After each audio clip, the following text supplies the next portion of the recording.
developing story on the six-man committee to visit President Yar'Adua in Saudi Arabia is the crux of this edition. Welcome to House Report. I am Shegun Babaransi.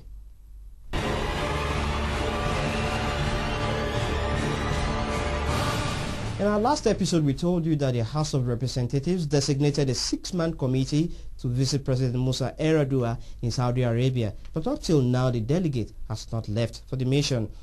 In an interview with some members of the House, we gathered that the delegate is still waiting to be called for necessary documentation. Well, the normal thing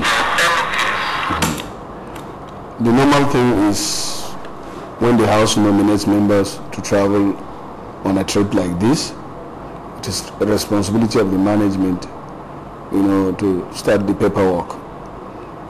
And I'm waiting. Normal thing is they come and ask you for your passport. And right now I have not been asked to bring my passport.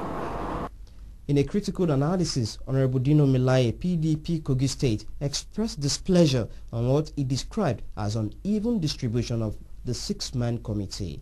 I do expect by now that members should have, interested members, the protocol department of the House of Reps should have been contacted at least for visa application, because it's an immediate resolution and it ought to have been carried out immediately. And those responsible or appointed to travel who are still in the chambers today. Unfortunately, there was a resolution of the House that the House represented in Saudi Arabia, but the House did not give the format it should take.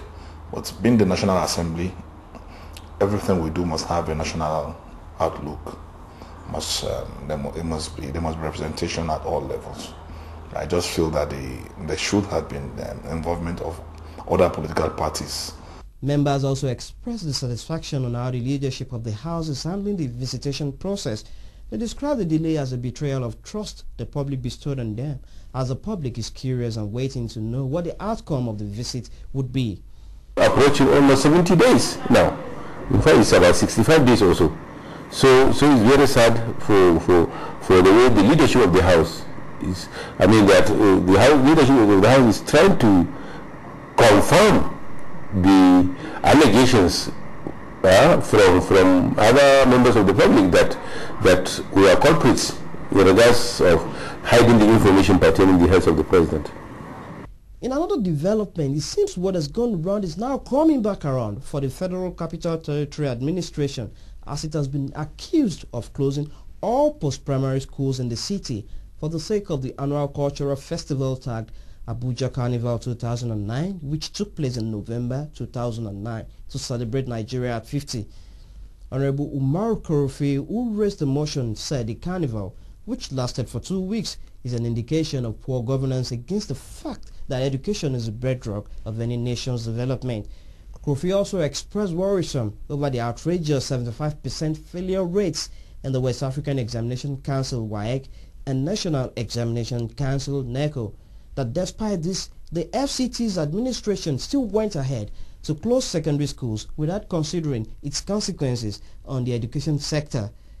Also speaking for the motion, Honorable Aliu Ndume from Bauchi State described carnivals as a waste of resources, as there are other aspects of the nation's economy that needed more attention. As far as I'm concerned, and many Nigerians do feel the same.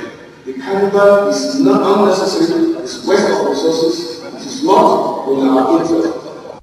In a different opinion, Honorable Halim Saguda said as much as he valued carnivals as part of tourism, they should not affect other aspects of national life. Yes, carnival is good. And carnival is something we should cherish. But it should not affect other aspects of our national life, importantly the educational sector of the Abuja city and its area.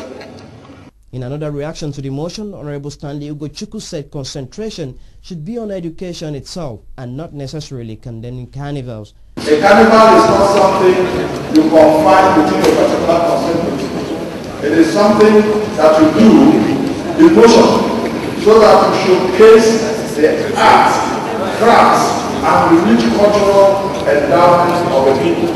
That is what the carnival is all about. You take you to all nooks and crannies of a particular place so that people all over the world can appreciate and savor the richness in the culture of the people. The House therefore unanimously resolved that the Abuja Carnival should only take place when schools are on vacation. That has been another edition of House Report. Thanks for logging on.